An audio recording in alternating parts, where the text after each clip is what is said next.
menurut saya ada kekonyolan ketika saya berbicara dengan dia tentang Matias yang menggantikan Yudas si pengkhianat. Bapak Ibu, secara pribadi saya sebenarnya sudah enak untuk menanggapi hal ini karena terlalu banyak orang juga yang menanggapi.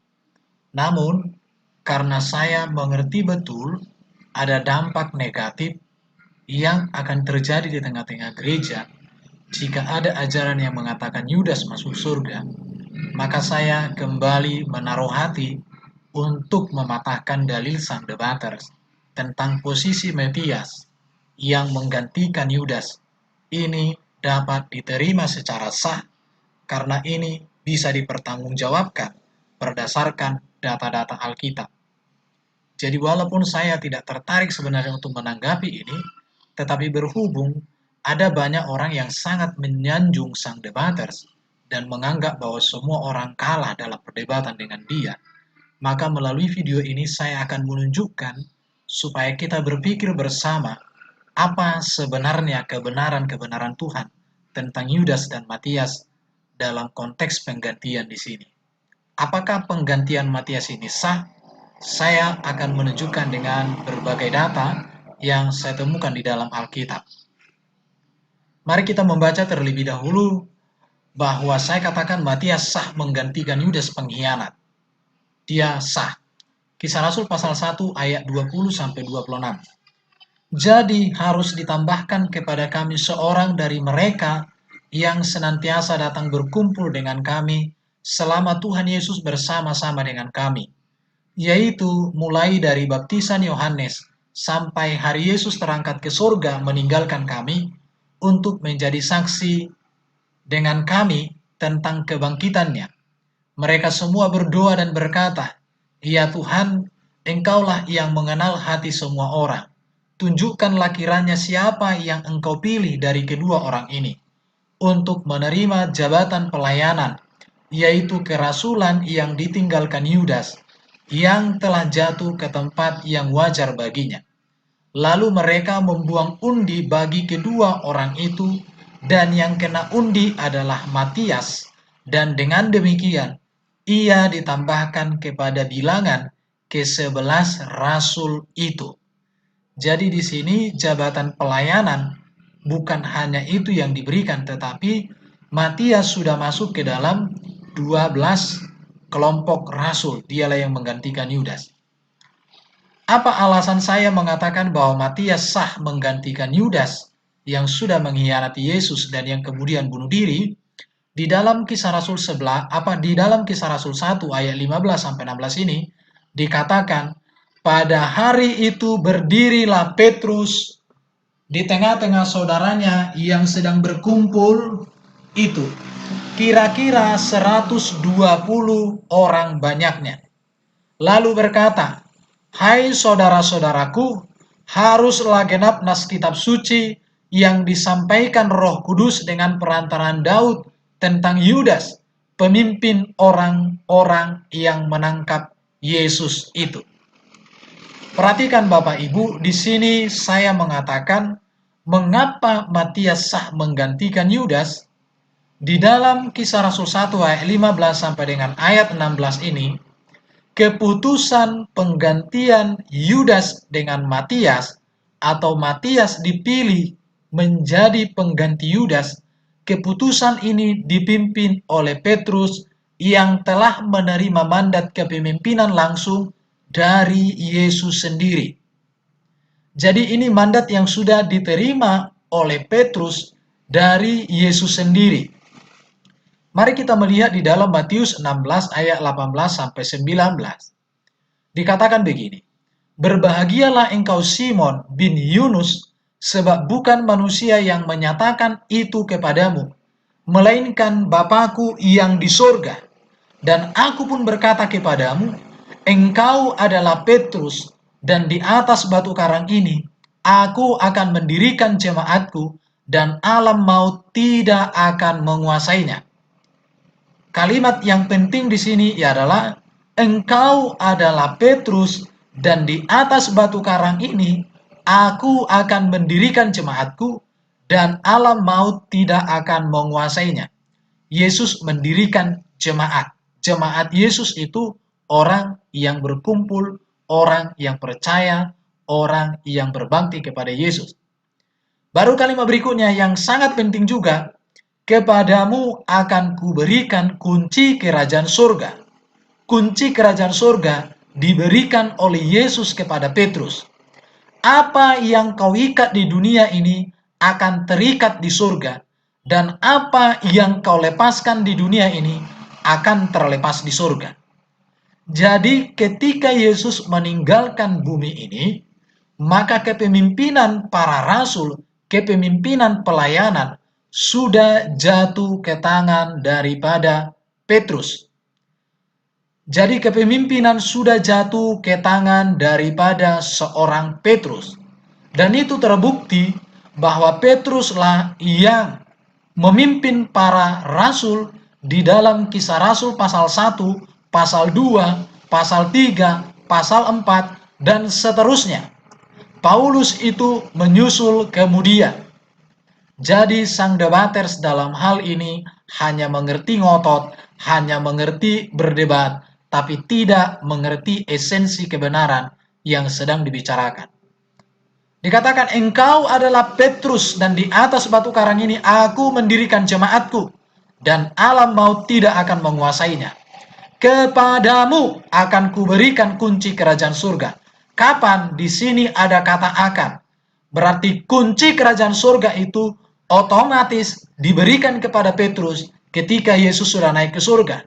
Karena selama Yesus menampakkan diri 40 hari sebelum dia naik ke surga, Petrus sudah dipulihkan, sudah dilayani oleh Yesus, dan sudah diberikan amanat kepada Petrus untuk memimpin daripada kelompok murid-murid dan kelompok orang percaya mula-mula. Apa yang kau ikat di dunia ini akan terikat di surga, dan apa yang kau lepaskan di dunia ini akan terlepas di surga.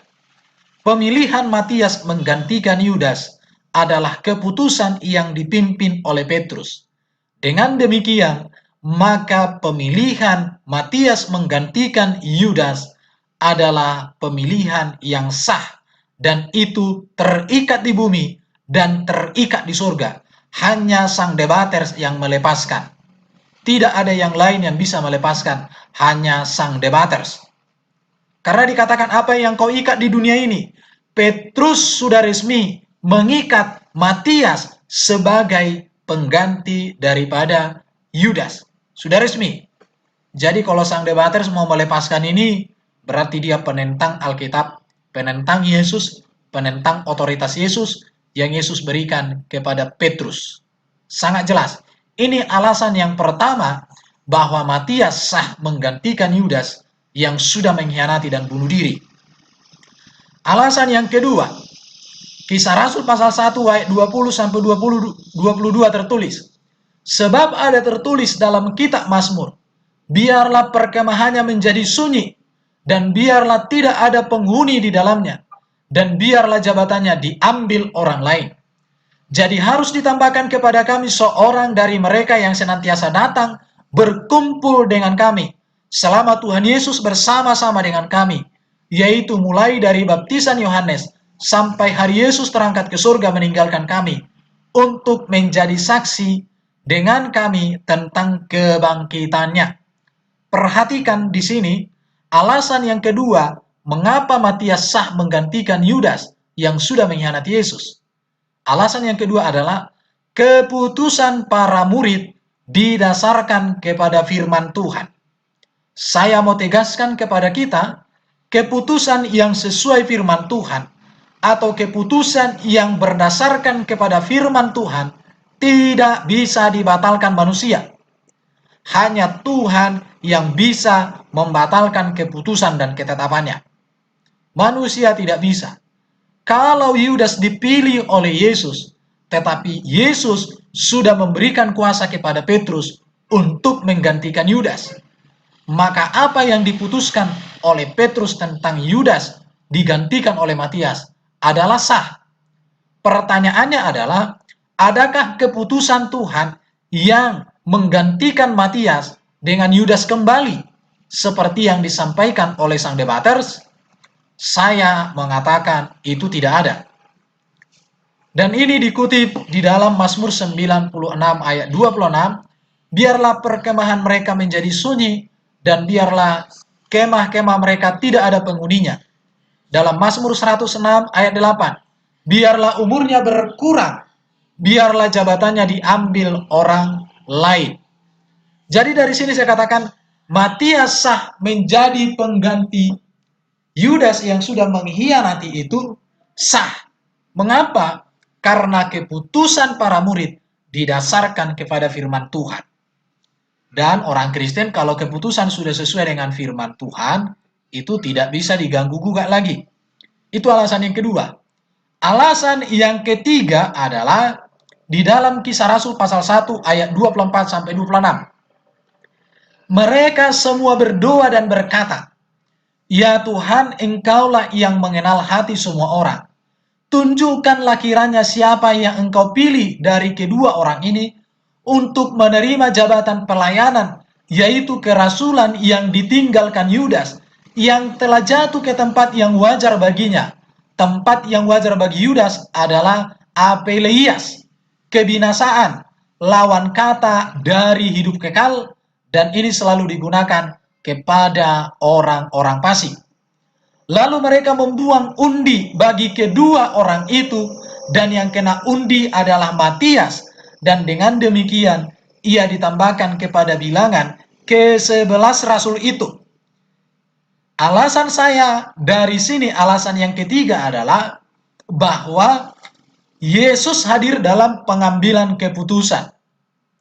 Apa alasan saya mengatakan Yesus hadir ketika mereka mengambil keputusan untuk mengundi? Karena di sini dikatakan mereka semua berdoa dan berkata. Artinya para murid-murid berdoa kepada Tuhan dalam nama Yesus. Mari kita melihat ayat Alkitab Matius 18 ayat 18 sampai 20. Aku berkata kepadamu, sesungguhnya apa yang kau ikat di dunia ini akan terikat di surga, dan apa yang kamu lepaskan di dunia ini akan terlepas di surga. Dan lagi, aku berkata kepadamu, kata ini harus dipahami oleh sang debaters. Perhatikan di sini. Jika dua orang daripadamu di dunia ini sepakat meminta apapun juga, permintaan mereka itu akan dikabulkan oleh Bapakku yang di sorga.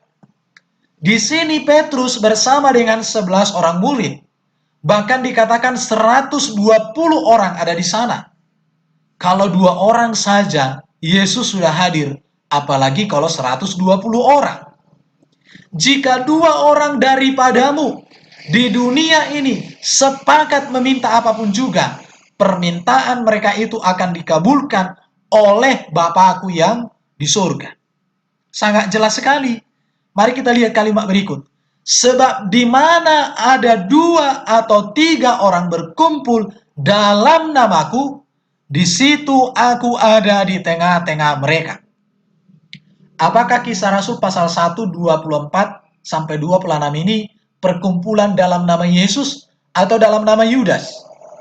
Atau dalam nama sang debaters? Saya yakin, sangat yakin, bahwa mereka yang 120 orang berkumpul, di mana Petrus menjadi pemimpin, mereka berkumpul dalam nama Yesus. Karena mereka berkumpul dalam nama Yesus, sesuai dengan Matius 18 ayat 18 sampai 20, berarti Yesus hadir di sana.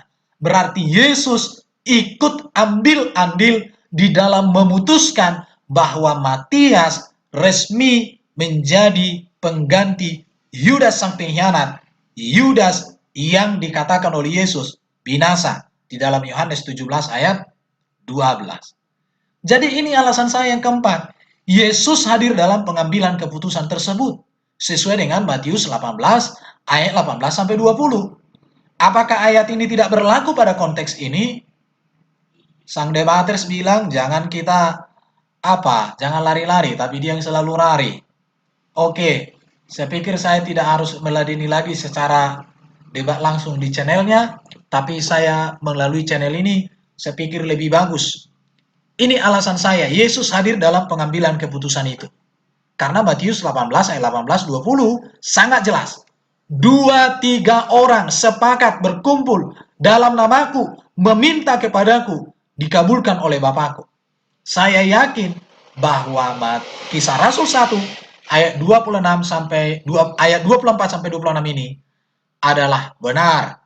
Allah hadir, Bapa hadir, bahkan Yesus juga hadir di sana. Sangat luar biasa, sangat luar biasa. Bapak Ibu yang dikasihi Tuhan, alasan yang berikut mengapa Matias sah menggantikan Yudas yang sudah menjadi pengkhianat itu. Dalam Kisah Rasul pasal 1 ayat 26 dikatakan, lalu mereka membuang undi bagi kedua orang itu, dan yang kena undi adalah Matias. Dan dengan demikian ia ditambahkan kepada bilangan ke-11 rasul itu. Artinya di sini mengapa sah? Karena mereka melakukan dengan undi, di mana undi merupakan keputusan yang sesuai dengan kehendak Tuhan. Kata undi itu sendiri dalam bahasa Ibrani goral, artinya sebuah batu kecil yang digunakan untuk praktek membuang undi. Praktek membuang undi paling sering dilakukan sehubungan dengan pembagian tanah ketika bangsa Israel di bawah kepemimpinan Yosua, di mana sebelumnya itu Tuhan sudah memerintahkan kepada bangsa Israel untuk membuang undi. Jadi sangat jelas, Tuhan juga mengizinkan bangsa Israel untuk membuang undi untuk mengetahui kehendaknya di dalam hal-hal tertentu. Dan ini sudah terjadi 1 Tawarik 24 ayat 5 dan 31. Berbagai tugas dalam pelayanan di bait Allah pun ditentukan dengan cara membuang undi. 1 Tawarik 25 ayat 8 sampai 9 dan pasal 26 ayat 13 sampai 14. Kisah lain yang menarik dalam kaitan dengan membuang undi adalah kisah Yunus. Yunus pasal 1 ayat 7, ketika Yunus dilempar untuk diketahui kenapa badai itu terjadi, maka ketahuan Yunus. Jadi dari sini kita melihat bahwa bagi Tuhan sesuatu keputusan bisa diambil berdasarkan undi. Dan para murid mengundi itu sesuai dengan ajaran daripada kitab para nabi, kitab Taurat. Jadi alasan saya berikut mengatakan bahwa Matias sah menggantikan Yudas pengkhianat karena memang diundi, di mana undi ini adalah sebuah keputusan yang sesuai kebenaran firman Tuhan. Ada pernyataan Sang Demetrius yang mengatakan bahwa, ini saya katakan pernyataan konyol dari Sang Demetrius. Dia mengatakan bahwa jemaat baru ada saat turun Roh Kudus, yaitu di Kisah Rasul pasal 2. Padahal di dalam Kisah Rasul pasal 1 ayat 26 ayat 12 sampai 26 sudah ada jemaat. Jemaat artinya persekutuan orang yang percaya kepada Yesus Kristus, baik yang ada di satu tempat maupun keseluruhan persekutuan Kristen. Dan waktu itu para murid itu ada di satu tempat. Mari kita lihat bagaimana murid-murid di sana. Apakah sudah ada jemaat? Kisah Rasul pasal 1 ayat 14. Mereka semua, artinya di sini kalau kita mengikuti pola pikir Sang Demetrius, 11 murid bertekun dengan sehati dalam doa bersama-sama dengan beberapa perempuan. Berarti lebih dari satu perempuan. Serta Maria, berarti tambah Maria lagi, ibu Yesus. Dan dengan saudara-saudara Yesus. Saudara-saudara di sini berarti lebih dari satu. Saudara Yesus ada berapa? Yudas saudara Yesus juga ada, tapi bukan Yudas Iskariot. Mari kita lihat lagi di dalam Kisah Rasul 1 ayat 15-16. Pada hari-hari itu berdirilah Petrus di tengah-tengah saudara-saudaranya yang sedang berkumpul itu. Kira-kira 120 orang banyaknya. Lalu berkata, hai saudara-saudara, haruslah genap nas kitab suci yang disampaikan Roh Kudus dengan perantaraan Daud tentang Yudas, pemimpin orang-orang yang menangkap Yesus itu. Mari kita lihat lagi Kisah Rasul 1, 21, 23. Jadi harus ditambahkan kepada kami seorang dari mereka yang senantiasa datang berkumpul dengan kami selama Tuhan Yesus bersama-sama dengan kami, yaitu mulai dari baptisan Yohanes sampai hari Yesus terangkat ke surga, meninggalkan kami, untuk menjadi saksi dengan kami tentang kebangkitannya. Lalu mereka mengusulkan 2 orang, Yusuf yang disebut Barsabas dan juga bernama Justus, dan Matias. Kalau kita melihat, apakah sudah ada jemaat sebelum Roh Kudus datang? Sudah ada, karena sudah ada 120 orang. Mari kita lihat secara detail siapa-siapa saja yang disebutkan ada ikut berkumpul di kelompok yang 120 orang ini. Dikatakan di sini beberapa perempuan. Yang berikut Maria Ibu Yesus. Yang berikut dikatakan saudara-saudara Yesus. Yang berikut dikatakan 120 orang. Yang berikut dikatakan Yusuf dan juga Matias. Dan tentu di dalamnya ada 11 murid Yesus. Dan kemudian datanglah digantikan sama Matias. Bapak Ibu yang dikasihi Tuhan, saya membuatkan video ini supaya kita tertolong dengan pengajaran yang bagi saya, Yudas masuk surga itu ajaran sesat bagi saya. Yudas masuk surga sama dengan membuang begitu banyak ayat Alkitab. Karena dikatakan Yudas tidak percaya, Yudas binasa, Yudas celaka, Yudas jatuh ke tempat yang layak baginya, Yudas pencuri. Saya pikir ini sesuatu hal yang perlu mendapatkan sorotan. Itulah tujuan saya membuatkan video ini. Dan untuk para fans dari Sang Debaters, mari kita diskusi dengan bagus. Tidak usah mengatakan saya bodoh. Oke, saya bodoh. Tapi buat kalianlah aku cerdas. Tapi jangan kalian buat cerdas tanpa data. Harus memiliki kecerdasan yang berbasis data. Terima kasih untuk kita. Kiranya video ini pengajaran ini bisa menjadi bahan perenungan dan pertimbangan di dalam mengcounter ajaran Sang Debaters yang begitu banyak orang ngefans dengan ajaran yang bagi saya itu ajaran yang nyeleneh, ajaran yang keliru, ajaran yang sangat-sangat memprihatinkan dari orang yang mengatasnamakan Alkitab. Terima kasih bagi kita semua. Semoga Sang Debater segera sadar dan dia menarik semua perkataannya dengan pengajaran-pengajarannya yang ngacau, yang menyeleweng dari data-data Alkitab yang dipahami secara menyeluruh. Terima kasih bagi Bapak Ibu yang sudah mendengar. Tuhan Yesus memberkati kita sampai Maranatha. Dialah junjungan agung kita, penguasa hidup kita. Dia hakim yang adil yang akan datang. Terima kasih. Shalom bagi kita semua.